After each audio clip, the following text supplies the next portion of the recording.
I'll tell you what, it's not like the olden days. I'm Jake. I'm Rosie. And this is our podcast on Jonathan Creek, a BBC production which first aired early in 1997 and is a mystery, thriller, drama, comedy mix to varying degrees of success, starring Alan Davis as Jonathan Creek and some women as his women. And what it was very much advertised as, what the thriller part is that Jonathan has a very special way of thinking as a magician's trick deviser and a great student, enthusiast of magic through the ages, and solves perplexing crimes using his unique style of lateral thinking. And that was certainly how it was sold on the trailers for the BBC, and it was certainly enough to interest some members of our household, including me, and I think Rosie got into it a bit later. Yes, I actually got bored of the pilot and gave up on it, and then I watched the last episode of the first series, which wasn't long and drawn out, and realised it was quite interesting, and then I stuck with it after that. I say varying degrees of success to the various genres it kind of fits into, and I think the thriller mystery is the one that always endures when one watches repeats of it on like gold and stuff and then later buys the DVDs because it's always enjoyable. And you were saying to me the other day, whenever you come back to Jonathan Creek, to enjoy it and don't get bored of it. And I was saying, yes, even though we spotted all the things that are wrong with it, and I think that USP of the thriller, mystery, lateral thinking is what endures and what one remembers, and rightfully so. If a show has a unique USP that really works, that makes it good, memorable. And as we sometimes point out, David Renwick, who wrote all the episodes of Jonathan Creek, might have certain other shortcomings as a writer, but lateral thinking, crime, mysteries certainly always kept us interested and entertained us when we watched them. One thing that struck me when I watched it all through on DVD at one point was how Jonathan's first woman partner, Maddie Magellan, played by Caroline Quentin, was a very important part of the whole show, the whole setup, and the two characters' interplay and the actors' chemistry was a big part of what made the show a success as well. And perhaps I didn't appreciate that at first, and not until I really had a few watch-throughs. Caroline Quentin completed 3 whole series of Jonathan Creek and a special, and the relationship between Jonathan and Maddie is very much part of the establishing premise of the show. She is a, what would we say, freelance journalist, investigative journalist, and she's attempting, isn't she, at first to pick apart crimes that the police have messed up and write a book about it, and she ends up writing a book all about Jonathan and him picking apart crimes with her that the police can't solve, and things go on from there, really. It doesn't take very long, does it, for people to stop coming to Maddie for help, and instead they just walk into a situation where there's been an impossible or a seemingly impossible crime. Yes, what is it, the 4th episode of 5 of the first series, and that's including the pilot, where Maddie and Jonathan just happen to be out doing this cryptic treasure hunt with this other couple of people that Maddie knows, and happen to see the mystery that there's going to be unfolding. And yeah, a lot of episodes do start off that way. It's a trap that quite a few shows fall into, characters just randomly being in the situations rather than someone coming to them for help as they really should. We were saying Avenger Penguins never had people coming to them for help as much as they should, which was true. And even Poirot falls into more crimes by coincidence even before he retires than he really should. And yes, it's certainly a phenomenon with Jonathan Creek. Of course, in that pilot, the person who has approached Maddie for help is the police's best fit who they're going to convict for this murder on absolutely no evidence. Sometimes these shows rely on the police needing absolute hard proof for the person who is actually guilty and it can't be found, or needing absolutely no proof whatsoever to convict somebody who's innocent. And as I was saying, the Maddie and Jonathan relationship is a very important part of the show. And I'm saying relationship there as interplay, association, friendship, and not necessarily saying it needs to be a romantic relationship, which of course, they always tease and don't really ever finish because they love to protect their status quo, and it becomes very silly, these shows. And when Maddie first brings Jonathan in to help her with this impossible mystery, and he takes her back to his windmill where he lives, very nice, unique, characterful lifestyle he has there in the West Sussex countryside. And he's made this model of the office that they need to talk about and work out if the woman could have got out of it without anyone noticing. And Maddie's reaction to that is, "You're mad!" As if you're mad in a rather fun and nice way, and I rather like hanging out with you, and we've formed a bit of a bond. But of course they'll never say that openly to each other because it's part of the whole dynamic. Not a very original dynamic, I suppose. A bit like love-hate, certainly a lot of fun and antagonism together simultaneously. And as I always think with such things, nobody can put it off like Alvin and Brittany, but certainly Alan Davis and Caroline Quentin do have very good on-screen chemistry together and make that relationship work between them, and it makes the show a lot of fun. One genre that it tries to dip into very unsuccessfully, we always spot and point out to each other, is the comedy genre. Some of the subject matter that David Renwick uses for comedy isn't very funny or appropriate, and you'd never get away with it, and you'd never write for television again if you tried to make comedy about such things nowadays. But some of it's just very weak and flat. But Alan Davis and Caroline Quentin together as a double act make some of that stuff funny. I always enjoy their little bet in the Christmas special on whether the detective sergeant is a man or a woman, and the way they're trying to resolve the bet between them and trying to both peek to see which toilet he or she is going to while the other police officer is trying to talk to them. They make that work, they make that very funny, and they make the show fun with their dynamic. Sometimes Caroline Quentin or Alan Davis can get a laugh out of us just with the way that they deliver a line, like when a lady's been blown up in the shed and seemingly seen after it happened. Everyone's talking about some sort of elaborate plan where it wasn't really her in the shed, and Jonathan saying, even if there was some sort of double involved, how could they guarantee that she'd be burnt beyond recognition? And it's just very funny the way he says that. And that treasure hunt you were talking about, when Maddie and her friend, can't remember her name, are uselessly going over and over the clue that they can't solve. Caroline Quentin makes that very funny. What year does it appear to be? Yes. It's a point we've made before, really giving writers so much credit for their brilliant work as we see it on the screen is actually wrong, because it needs the right people to bring it out, to make something of it, to make it really entertaining. So you have to have a combination of the right stuff given to the right people, and I think that's certainly the case with Jonathan Creek and all of the shows we talk about, really, because that's why we like them. I'd like to talk a bit more about that pilot, which we've mentioned a couple of times. I have been known to object to it not having a proper illusion. It actually does. The murderer has killed the guy by holding the gun in her toes whilst tied up. But the situation that they find her in, tied up with a dead body, it doesn't seem to be impossible, and the illusion that they're looking for is that his wife has left her office when she couldn't possibly have done. And Jonathan finds a solution to that, and that's the model that he's built. But actually it's not true, and we haven't seen anything on the screen and gone, oh my god, that's impossible, it's just pure speculation whether she left her office and killed him. And then when I watched the last episode of that series, quite early on, you get the locked room murder, which made me think, good heavens, how did that happen? I must watch and find out. So for me, I must have been only 12 at the time. I did obviously need that how done it rather than who done it to get me into it. But I also remember watching that one and seeing Jonathan finding the clues and working it out and thinking, well, that's impossible. How is a lay person supposed to be able to work this stuff out? Maybe I'm not going to like this series after all. But then the first episode in the next series is the one with the skeleton that disappears from the garage. And once you know how these things work, you can see that that one's actually quite obvious. The skeleton is the person who's supposed to be slung over his shoulder unconscious, and that's a dummy with her clothes on.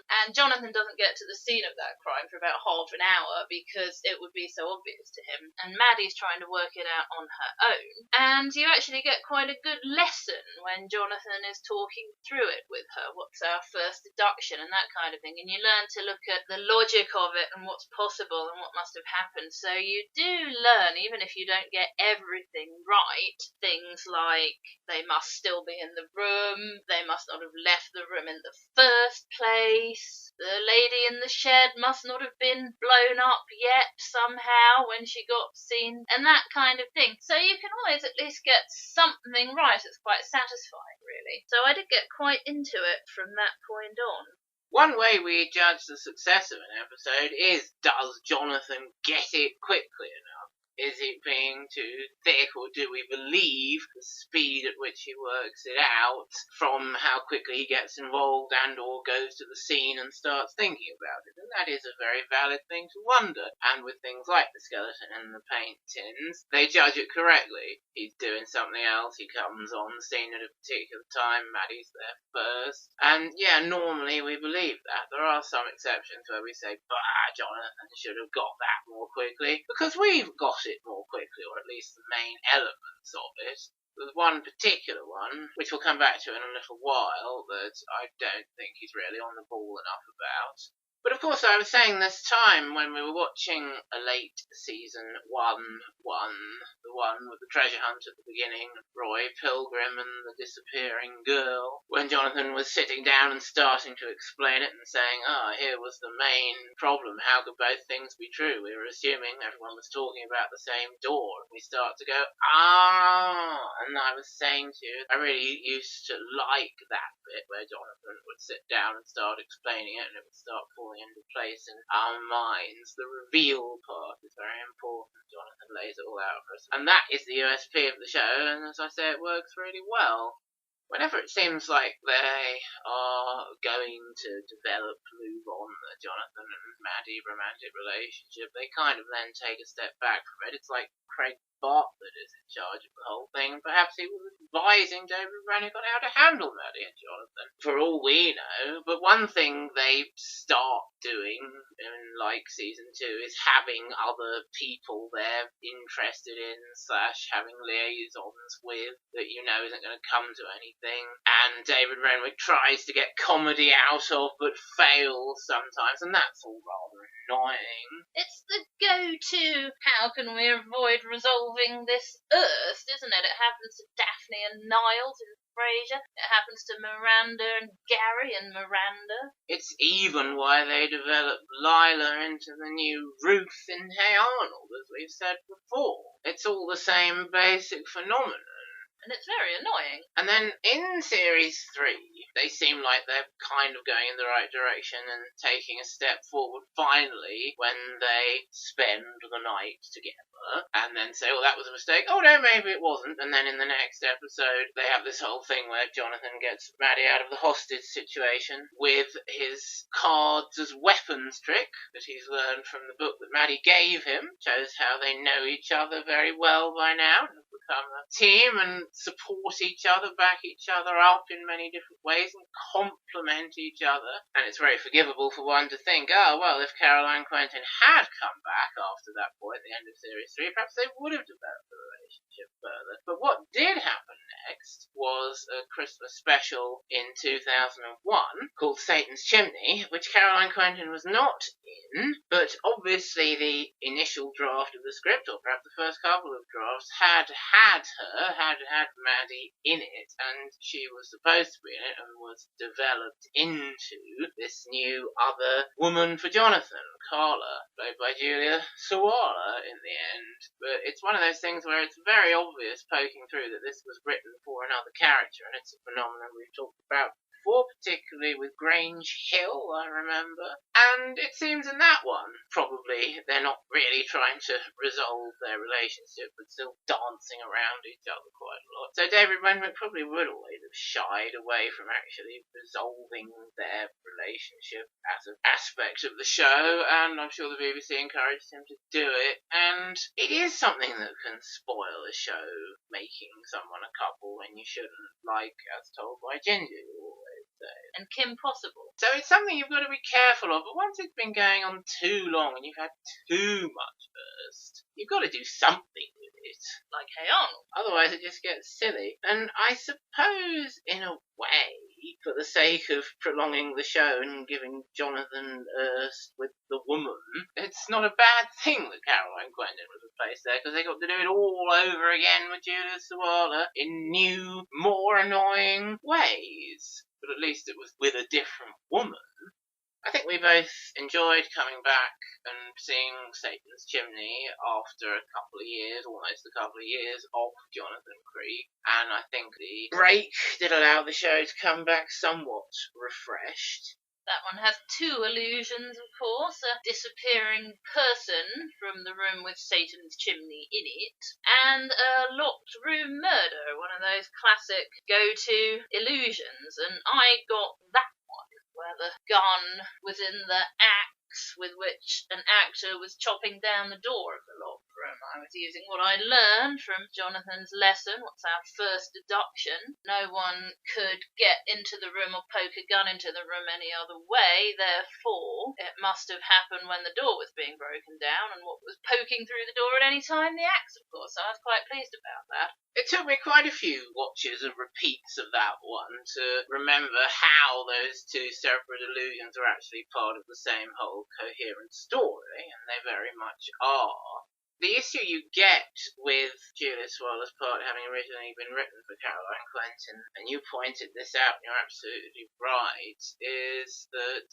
Jonathan shouldn't really trust Carla as implicitly as he does when they're all up in Scotland and Jonathan's saying we must be very careful of all these people, they could all be in on it, and they are. How does he know Carla isn't in on it? Well, he knows because he's actually talking to his long-time associate Maddie. So things like that do stick out once you work them out. But still, it doesn't spoil the overall show, but it is something that one notices. Yes, Carla's introduced as the agent of the victim who does escape kind of Houdini stuff on TV and in theatre. That's why he has an agent. And she's introduced as someone who knows him. And for that reason, she's interested in finding out what's happened to him, apparently. But then everyone knows him. So, as we were saying, she's really a suspect too. But also, because the part was written for Maddie, there are moments when she doesn't seem like an interested party who knew the victim. Like the bit where they find the body and she steps on his face in her bare feet because she's trying to paddle in the nice Scottish body of water. And then in the next scene she's crying and saying she's so sad that he's dead, and it doesn't really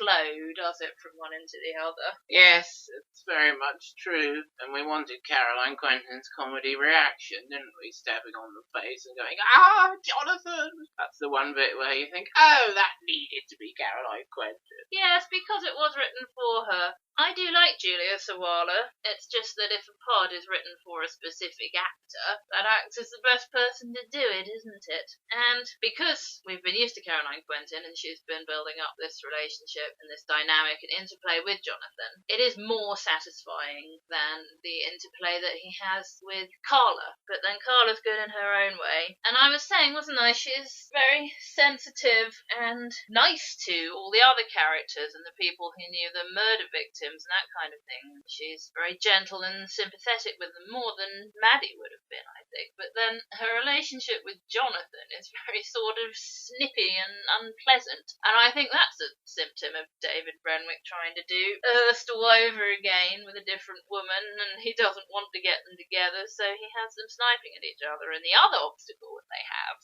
which is plainly ridiculous, is that between that special Satan's Chimney and the one series that Julia Sawalha did, she has gotten married to Adrian Edmondson, which I guess saves a lot of trouble trying to engineer situations where they're copping off with other people.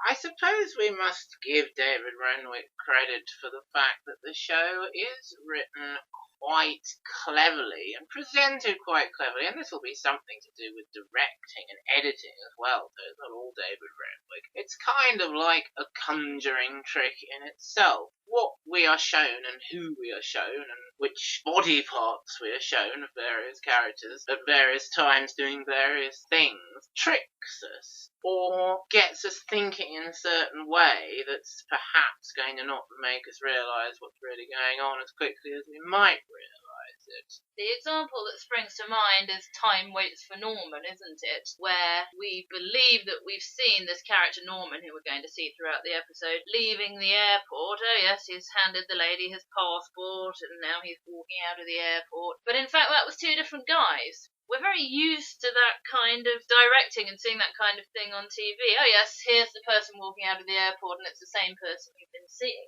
And in fact it turns out that they're two different people. And that one is very cleverly done as well, with the way that they're pretending to be one person and they've created a character. So when the wife of the Norman that we see phones up Lorelei King in New York, and Lorelei King says, oh yes, he was here sitting with his back to the clock as usual because he's got this time phobia, it doesn't occur to us that it's some elaborate lie. I think Jonathan says at one point, a reason why people fall for the illusions is that they can't believe the amount of work that would go into creating them. Like the lifting floor inside the cupboard that makes the hat fall off when you walk out. It's much easier to believe what you're seeing is the truth. Yes, when I said body parts, I was thinking of Mel Porthrop's hand in that episode. And yes, it is the best example to talk about for that kind of presentation. I was reminded of the point when we were talking about Satan's chimney, because I was moved to remark on another example of that phenomenon there, where the show starts with a flashback to the olden days, the real olden days, hundreds of years ago, and we see this bishop and his wife, okay, we can accept that woman is his wife when we're told so later, being taken to the castle and being subjected to Satan's chimney and certain things happening. So then when we're told later by the people who are setting up the trick, here is a first-hand account from a bishop who witnessed his wife disappear in that chamber, we think somewhere in our minds, we don't think it out loud to ourselves, to the front of our minds, but we think we know, oh yes, I've seen that bishop and that woman, and this is what happened, and this account that we're being read matches up to that. So we're not suspicious of the account of the bishop as part of the trick at first. We've been lulled into a false sense of security by how the episode is presented to us. You do learn, don't you, as you go on to watch out for that kind of thing. Although the only example I can think of is in that first really bad one, and it turned out to be wrong, where we believed we were looking through a keyhole at what was happening, and it turned out we actually were. You had a much better idea that it was a video she was seeing through the keyhole. That would have been much more Jonathan Creek, which is why I'd have completely jumped the shark by that point. But part of the process of getting better at working them out, I think that we both went through, was identifying who was in on the trick, or who was doing the trick to mislead certain people about the murder or whatever the crime was. And we got to be able to say, aha, that person must be manipulating this, that and the other to make the trick happen, before we could work out all the details. The main example I remember there is when we were watching a repeat of the one with Maureen Lipman and Victoria Chalet and the parrot. From the Julia Sawalha series. We have the setup with the car screeching to a halt in the middle of the night, and we immediately know, aha, Maureen Lipman's doing the crime. Possibly someone's helping her, possibly not, but she is doing the setup so that her granddaughter will see this at a certain time in a certain way. And her brother, as it turns out. It's sometimes hard to remember whether he's in on it, but no, it's all her. That's right. The other trick, illusion, crime in the episode is the both of them doing something, but the murder of their father is actually all Maureen Lipman. That's got an example of Alan Davis delivering a line and making it very funny about how the victim, who is supposed to have killed himself, and in fact we have seen him jumping from a high window, read a bad review of his clothes design and was so depressed he decided to kill himself and his parrot. And another time Jonathan says no one throws a live parrot out of whatever floor window, I don't care how depressed they are. One thing we were noticing as well at that stage, the illusion that clearly was an illusion, what was missing from the pilot, wasn't necessarily the main thing. So in that example, the so-called suicide of the father isn't clearly an illusion. It appears to be what it appears to be, and we find out later that it was an illusion. And so to satisfy someone like 12-year-old me, they put in a kind of secondary illusion that is clearly the illusion, and they come up with the solution for that quite quickly, and then finding out that Maureen Lipman made him jump out of the window is the big wrap up at the end. And there's another example of that, which is the one where Celia Imrie eats the statue, as we call it. And that's another thing we got from our lessons. Okay, the statue never left that area. There was no one else there who could have removed it except Celia Imrie. What could she have done with it? Oh, she ate it. She starts having an allergic reaction. It wasn't the actual statue, it was made out of food. It was a copy. But then, very forgettable, and I've only just started to remember this is coming. There's this whole other thing to do with the plot and the characters of what's going on in this episode after Jonathan reveals how the illusion was done. So the illusion isn't always the main thing by that stage. And then you were just reminding me of the Ezra Carr episode. Now, which series is that? That's series 3, the last one with Caroline Quentin, when she started to get a bit more illusion savvy and is able to make her own trick in that episode. Yes, and of course she has to, because there is no clear illusion in the crime that they're investigating, the murder of this guy called Ezra Carr. It turns out he's not who we think he is. One of the other characters is actually Ezra Carr with amnesia. But there's no clear illusion there. There's no, what have they done with it? How did they get in? How did they get out? Nothing like that. So I'm not very keen on that episode. I think there should be a very clear, impossible crime for Jonathan to solve. Before we move on completely from the Caroline Quentin series, as we kind of talk our way through, we must mention Adam Klaus, who's the magician that Jonathan works for. He will tell you that his job title is creative consultant to Adam Klaus. David Renwick tries to get a lot of comedy out of Adam, and a lot of that is rather crude and inappropriate and unfunny. I was quite surprised to discover, on a side note, that David Renwick was the sole creator-writer of One Foot in the Grave, which people enjoy a lot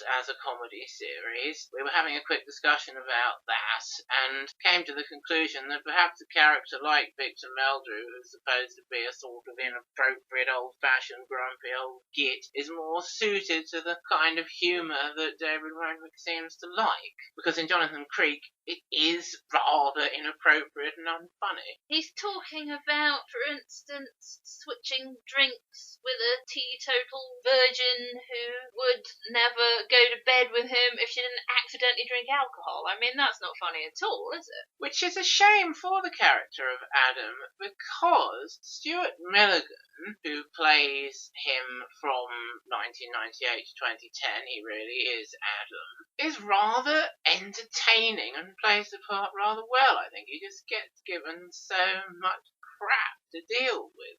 In the pilot episode, Adam is played by Anthony Head, and as anyone with any basic Anthony Head knowledge knows, for most of 1997 he was off making the pilot of, and then joining the main cast of and getting paid lots of money for, Buffy in California, which is a show we've talked about before. So that's why Adam is in the Jonathan Creek pilot, played by Anthony Head, and he disappears for the rest of the series. He's out of the country, he's ill, Jonathan has to make excuses like that, and they're obviously hoping to get him back at that point for series 2, but no, it's not going to happen because he's been snapped up by Buffy. Certainly they're leaving the door open, aren't they? But I think, and I'm sure you agree with me about this, Buffy was the right decision that he made. Giles is the right part for him. He's not really very good as Adam. Even I can tell his American accent is no good. And I wasn't very keen on the way that he played the character. Compared to Stuart Milligan, he's much more sort of arrogant and standoffish, and as you were saying, he doesn't really seem to appreciate Jonathan, and he talks scathingly about him behind his back to the women that he's sleeping with, and he is sleeping with all the women in the show, and they don't try to make comedy out of it. He's just a sort of arrogant Lothario, so I don't know, perhaps that approach is a bit better, not to make jokes of his womanizing and cheating and manipulating. But overall, yes, Stuart Milligan is definitely the better Adam, and I always say, I think I've said it more than once because it strikes me every time, it really wouldn't hurt to give Adam some depth. Give Stuart Milligan some more challenging stuff to do. He's got one member of his family, as we were saying, the kind of sister Daniel and Mrs. Doubtfire is pretending to be when the woman who checks up on him and his living situation for his divorce catches him in his Mrs. Doubtfire get-up, a much older sister with a sort of a Scottish accent, and she's there to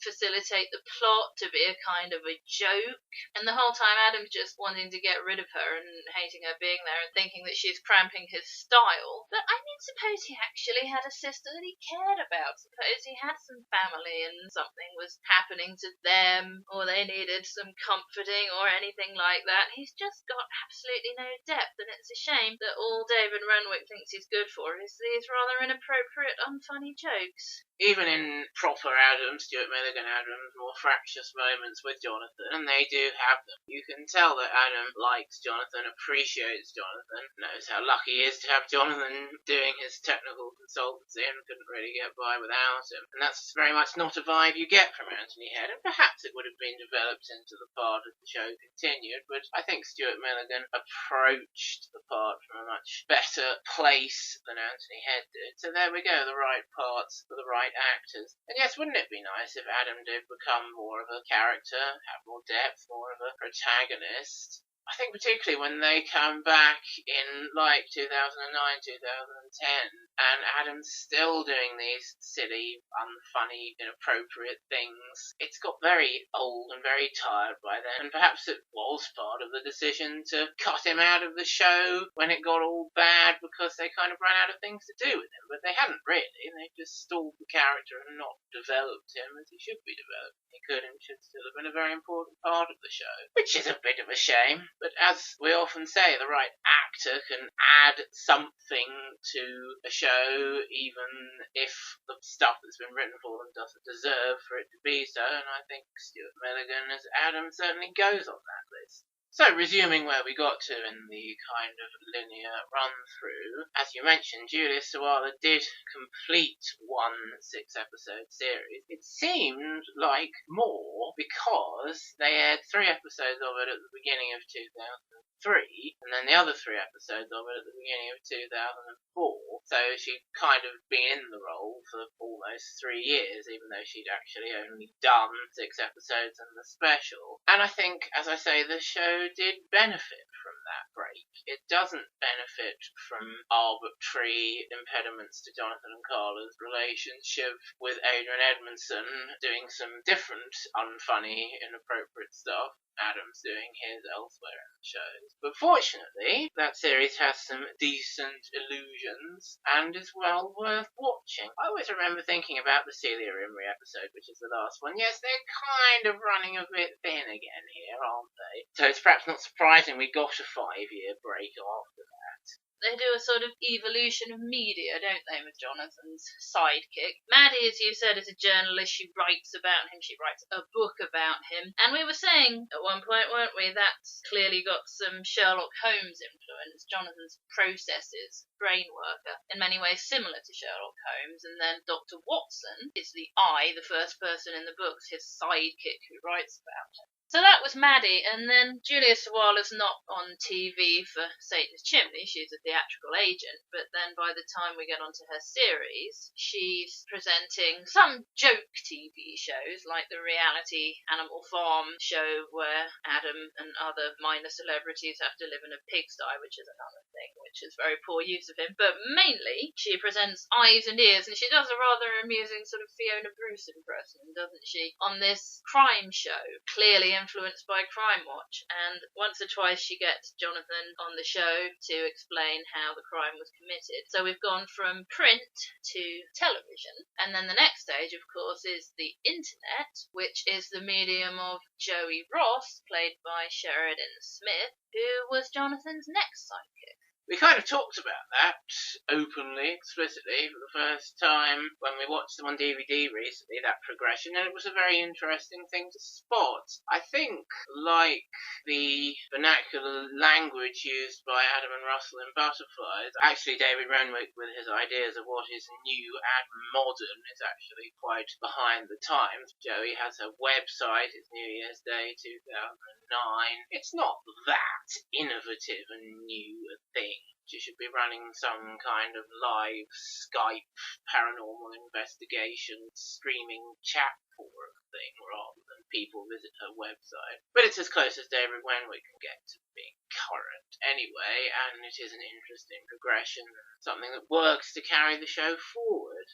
I was very surprised when it was going to be on The Grinning Man. Ooh, new Jonathan Creek. That's unexpected, but well worth tuning in for. But then I was like, oh, isn't Julia Sawalha in it? That's a surprise. I thought they were developing Jonathan and Carla's relationship again, and it's actually kind of implied she shouldn't be married to Adrian Edmondson, and they won't be married that long until they get back together with Jonathan. But then no, by the beginning of 2009, Carla hates him and has told everybody she knows that he's dead. Yes, another thing that David Renwick obviously thinks is hilarious. Speaking of her marriage to Adrian Edmondson, I think they've got the best relationship of anyone. All the married couples hate each other, don't they?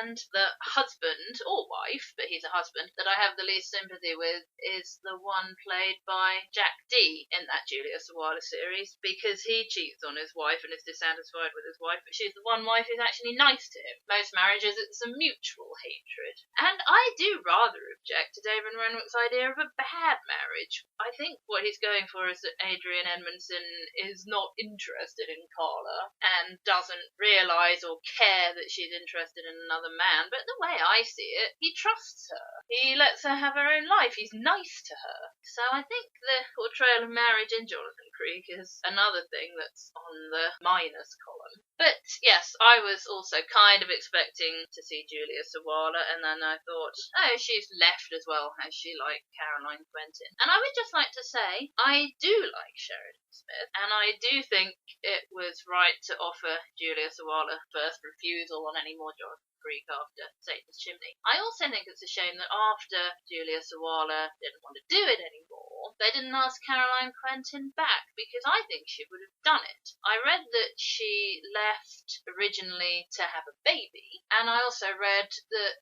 she had said if they ever asked her to come back to Jonathan Creek, she would like to do it. So I think that's a shame and a missed opportunity. One thing that's different about Joey from the other two women is that they're not at all trying to have her and Jonathan have a ship, which of course is the right thing. Jonathan's getting quite middle-aged by then. They're not really contemporaries in the same way that Jonathan and his other women were. In some ways, I suppose Sheridan Smith is more of a kind of protege to him, because she has a penchant for solving these mysteries too, and they can learn certain things from each other, and they have a kind of experienced practitioner and apprentice relationship which works quite well. I've also said that I like Joey because she's nice to Jonathan. She's nicer to him than the other two women, and overall I think that's true. I'm not sure how much it's got to do with the script. Perhaps it has more to do with Sheridan Smith's portrayal, which is a very wise decision from Sheridan Smith, I think. I was noticing a couple of occasions in those two specials that we've got on DVD with her, how she and Jonathan are having those conversations, and they could be arguments, but the way Sheridan Smith and Alan Davis are playing them, they're kind of fun, jokey, joshing conversations that give them a kind of nice friendship. So I think that's a good dynamic they've given the two characters, and they've played the stuff David Renwick has written for them. And I think they're a nice leading pair with a different dynamic and a successful dynamic.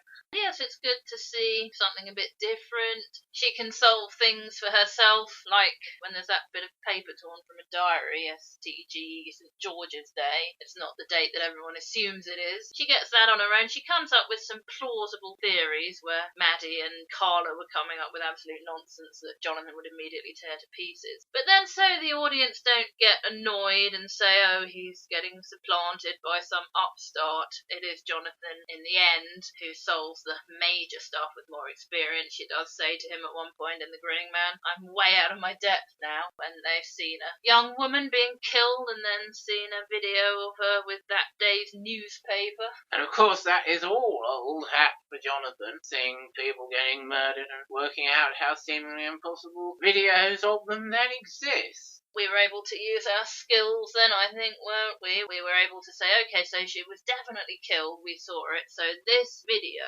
was not taken on the day that it appears. Although we didn't get how the woman with the homemade honey had printed an early edition of the newspaper to fake the video. We didn't get all that, I don't think, or I didn't. But you get aspects of it. That's why Amanda Abingdon's character in that had to be a qualified nurse, even though it wasn't really relevant or even noticeable. But yes, Jonathan has to be able to say, verified as dead by a qualified nurse. So we know that this video is definitely some sort of trick. I said we'd come back to The Grinning Man because it's one where Jonathan is implausibly slow at getting to grips to it, or at least for the plot. He doesn't do enough. He doesn't do what he normally would, as much as he normally would, go through his normal processes to actually get to the truth. It's a locked room, isn't it? And everyone's all like, oh, there's no way out of this room. And I was thinking, well, yes, unless you don't count the bathroom as this room, I bet it's something to do with this ensuite bathroom. I'd actually seen a couple of things on television where people had escaped or tried to escape prison via the toilet. So I was kind of thinking about the toilet. And I did notice that Jonathan was doing his tapping and stuff all over the bedroom, but he barely looked in the bathroom. I really don't believe this one, because if he goes through his normal processes, if he did, as he should, as you say, investigate the bathroom, even a little, he doesn't really do it at all, he would get it. Now, I pretty much got it. I didn't get all the mechanics and the giant water tank and the counterweighted tip-you-out system, but I thought, well, probably people are disappearing under the bar.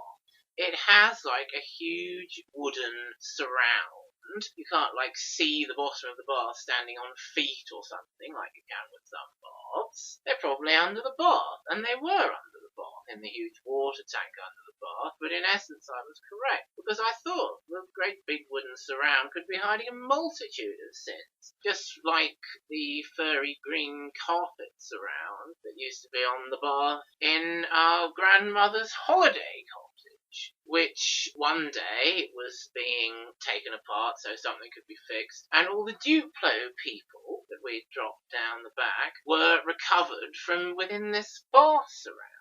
And I thought, well, the people who've been disappearing in the Grinning Man are exactly like the Duplo people. They're still under the bath, and when that gets moved, they can all be brought out again. And in essence, I was right. And really, Jonathan should have realised that. He should have been tapping around the bathroom. He should have been examining the bath. He should have been thinking, we can't see the bottom of this bath. We don't know what's underneath it. He gets involved with, we don't know what's underneath the room at all. Oh, yes, we do. Oh, actually, no, we don't. But the process of thinking about the dynamics of the bathroom, he should have engaged with, and he should have got the answer from it, and it's a bit unbelievable. I always remember what he said to Maddie in that disappearing skeleton one. What's our first deduction? I would always think about that when it's a new Jonathan Creek episode, and my first deduction was she didn't get out of the locked door. She's somewhere within that bedroom bathroom area.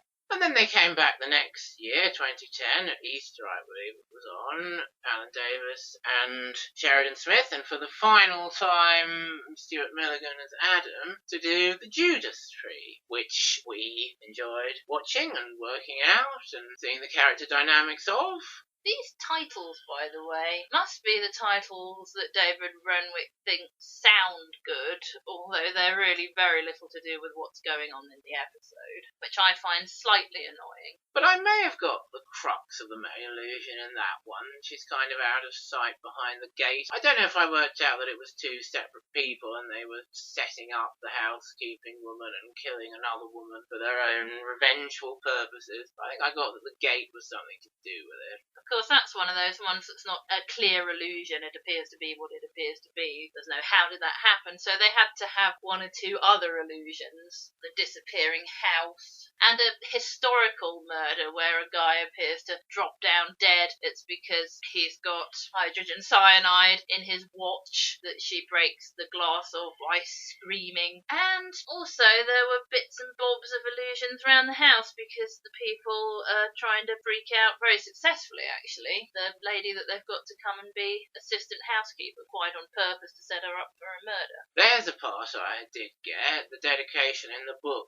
thanks to HCN. I thought, oh, that's not initials, that's a chemical formula. I didn't realise particularly it was hydrogen cyanide, but it makes a lot of sense. And obviously that's the gas version of cyanide that is put in the watch. Whenever Poirot has cyanide to deal with, it's always potassium cyanide, which has been put into drinks and dissolved. I can see exactly how hydrogen cyanide would be the breathe-inable version. By the way, we're not keen on David Renwick's episodes of Poirot, are we? With his silly wordplay confusion and stuff. So he does have his good points and his bad points. He's not on the Olden Days blacklist with Richard Lester. But he's certainly on the grey list. But that, anyway, is where our Jonathan Creek DVD collection ends, because the other episodes aren't worth having on DVD. And when it was 2013, and there was going to be a new special with Alan Davis and Sheridan Smith, we were like, oh, that's going to be good. And you've talked about it already, how the illusion wasn't as good as the illusion I thought of for it. I did. I couldn't resist saying it at that point. Now, Adam's not in that one, is he? No. Even though, at the end,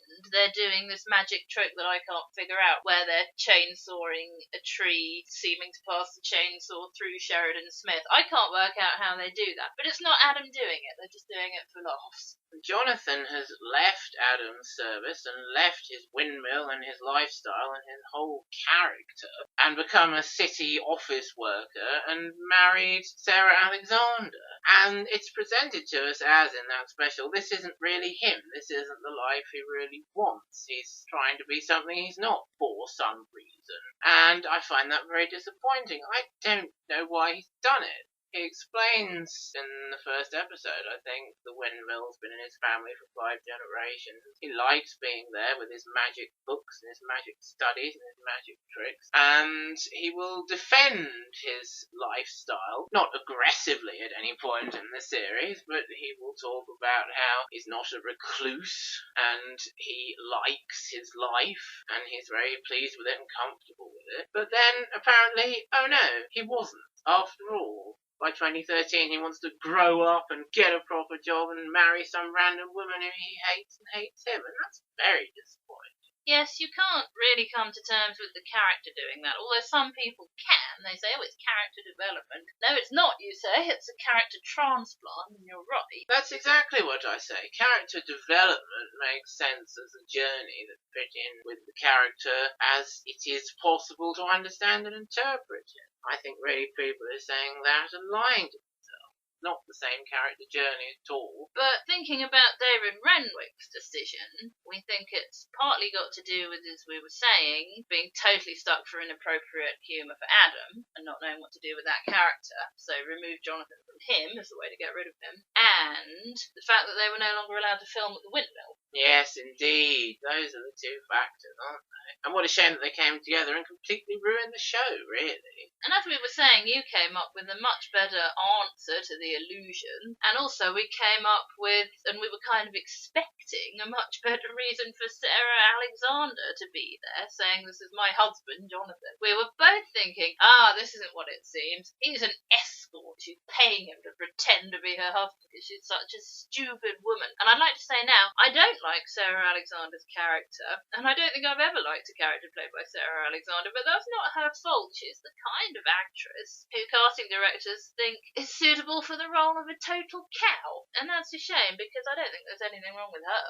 Like the video through the keyhole theory I was coming up with for that one, it would be much more in keeping with Jonathan Creek, the show as we know it, if we came in and were told, oh, here's Jonathan and his new wife, and actually, it was an illusion. It was a trick to trick us, and also to trick Joey. and Sarah Alexander was tricking her posh friends by hiring an escort who happened to be Jonathan Creek pretending to be her husband. For some reason he's in that situation. I could have bought that. That would have been okay. But, this is his life now. It's terribly bad. And really, we don't think, do we, that it was supposed to be his new life forever at that point. It's implied in the Savant's Thumb that this isn't really him, and he is going to go back to being himself at some point. He doesn't really like Sarah Alexander. But they then went on to make a series of 3 episodes with Jonathan and his new wife, Polly, being in that situation. This is his new life without Sheridan Smith. Yes, Polly became his sidekick then. And what a crap thing for a sidekick to be, trying to stop him from being himself and doing what he has to do for the USB of the show.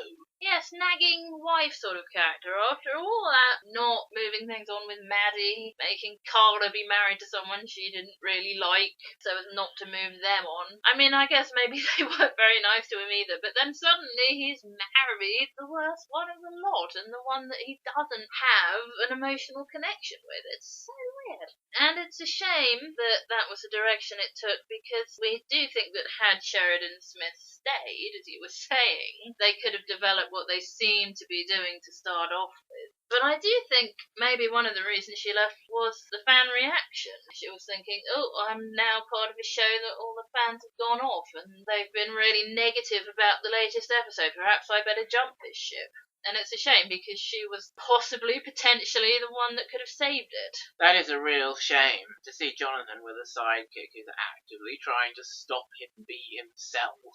Quite successfully in many ways. It's very disappointing. And that series as a whole, that series of 3 episodes, we didn't like, not just for that. The first episode completely abandoned the show's USP, really, by showing us the answer to the illusion before it happened. We saw the whole thing play out. Ali Bastion gets stabbed, puts on a fake midriff, and then everyone wonders why she's bleeding in her locked dressing room. But of course we already knew, because we'd seen it all happen. The reactions I saw to that was, what are they doing, trying to be like Columbo? I've never seen an episode of Columbo. I find it hard to imagine a successful show where the formula is that you see the solution and then you see the detective work it out. But I guess it works with Columbo because that's what they do. But people are quite right to say that. Jonathan Creek should not be doing it that way. When Jonathan's sitting there at the end saying, but what if she'd already been stabbed and she was wearing a fake midriff? And we're like, yeah, we know all this, Jonathan. There's no point in you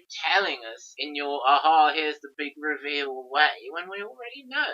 And the other 2 in the series were presented properly. We didn't know the answer before Jonathan did, but they were still pretty bad anyway. The illusions weren't satisfactory, were they? There was one where a watch that could only possibly belong to this kidnapped woman turned up in Josie Lawrence's hoodie, and it would have been better if they'd made a thing of a watch. Look at this totally unique watch I have with my initials and the date and everything, and it couldn't possibly have got there, but we hardly saw it, and it turned out she'd put it in this balloon. It was very weird and not very interesting. And the other one was finding the winning lottery numbers while stripping wallpaper. And yes, this is what the numbers were doing there. They were actually phone numbers. It's still a pretty big coincidence that they were the winning lottery numbers on the day that the wallpaper came off. Some episodes of Jonathan Creek do hinge on a lot of coincidences for the state of affairs to have played out, and that's okay if it's a good illusion and it's well presented to us, but it's something that grates if it's a bad episode. Reminds me of another point about how I didn't like it when Jonathan was only able to work out what had happened if things that had coincidentally gone wrong happened, rather than looking at the dynamics of the scene and getting clues from that. I say it's okay for him to have some coincidences helping him to get to the solution, but I don't want him not to be able to pick up any clues from the physical situation he's looked at without some sort of coincidental extra clue coming along later on. And the one I think was guilty of that was one we were talking about earlier, the Roy Pilgrim one from series 1. He only got it because they'd accidentally put the 2 speakers back in the room the wrong way round, around, and someone had choked to death on a frog at the hippie colony, which was the same frog that had happened to hop into the fake room when Roy was there. And those were the two things that allowed Jonathan to work it out, two coincidental things. I always want him to get at least one clue from the actual scene that would have been there anyway.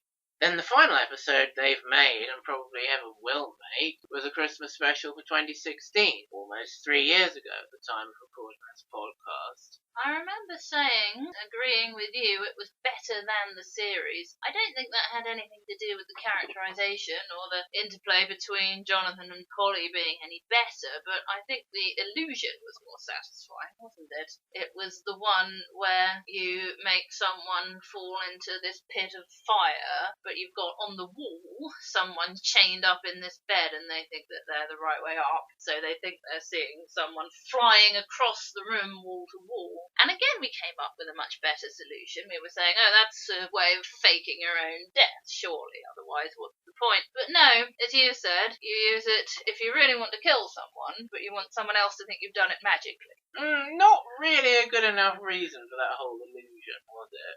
I remember one thing you said about that one was when Jonathan had dressed up in his signature duffel coat and was going to sort it out, and Sarah Alexander, Polly, saw him and was going, oh no, not this again. And you said something like, oh, I thought she was over that now. I thought she'd come to terms with it somewhat. Stop nagging him about it and knew it was a part of who he was. But apparently she'd had a bit of a reset button.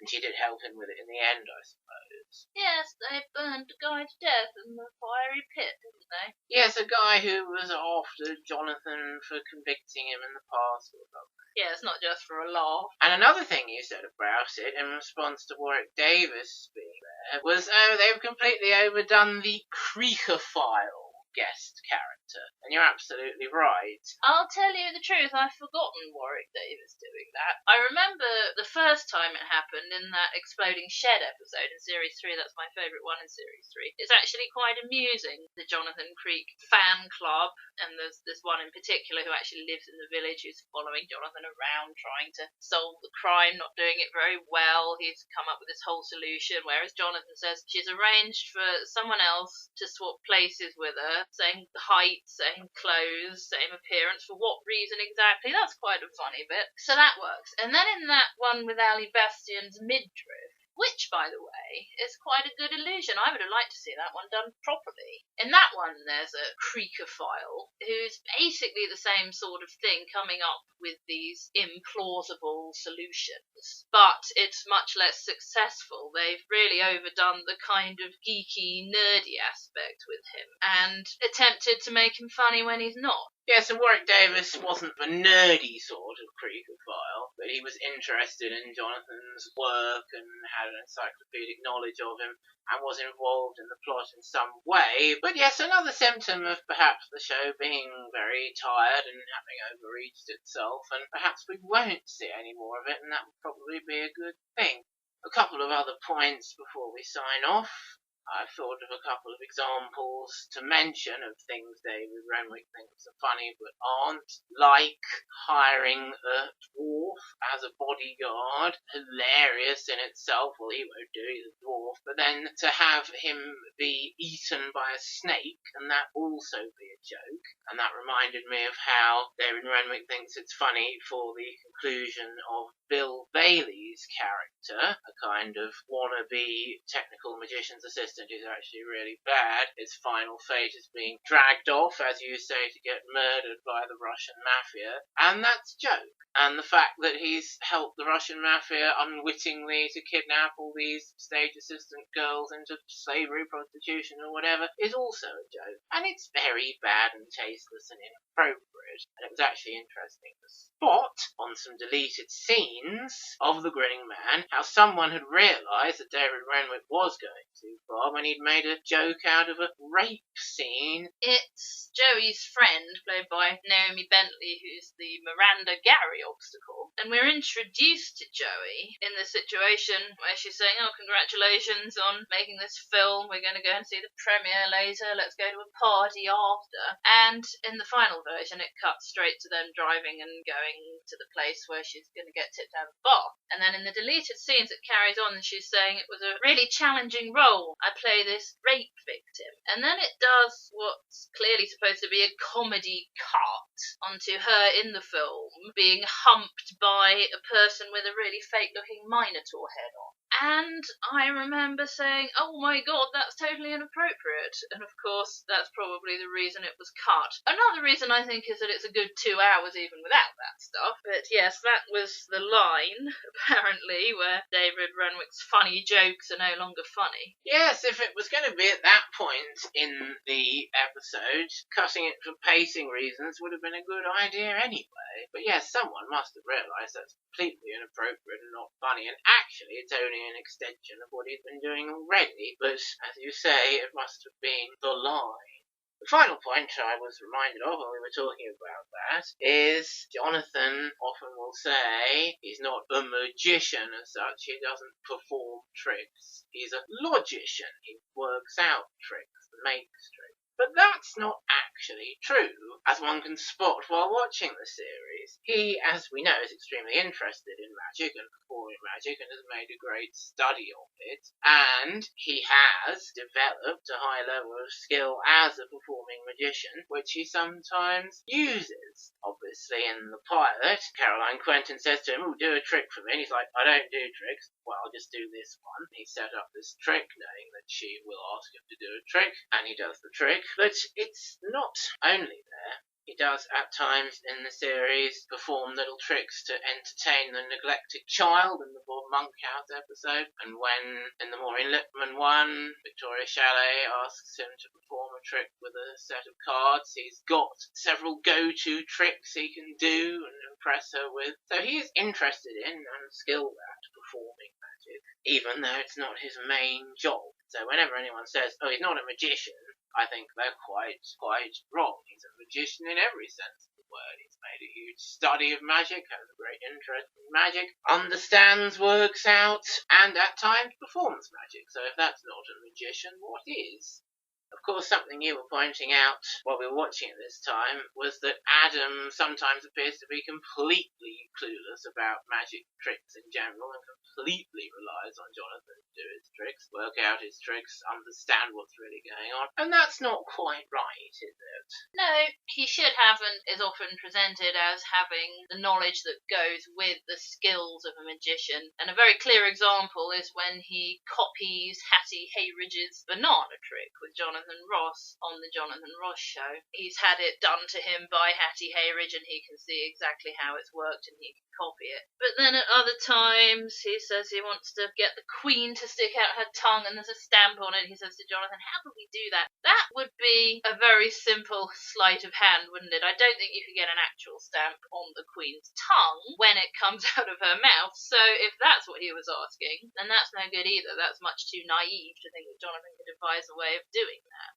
So that's something that David Renwick should have been a lot more careful with in scripting the character, and it's certainly not the only thing. And Adam, too, like Jonathan, is quite capable of doing little sleights of hand, performing tricks to amuse people, entertain people when he comes across them. So they're both pretty skilled magicians in their own way, with Adam more of the onus on performing and Jonathan more of the onus on the logistics of it, but there's certainly quite a bit of overlap there.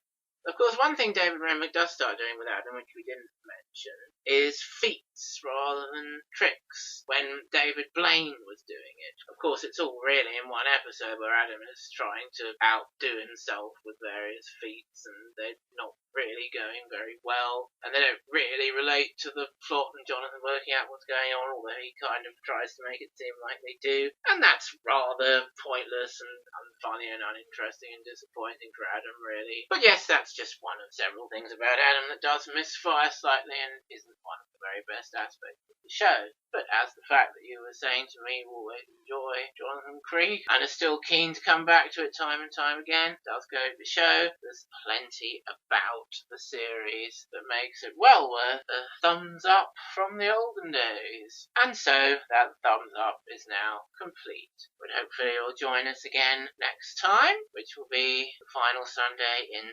February, for a podcast on Adaptations of the Robin Hood legend.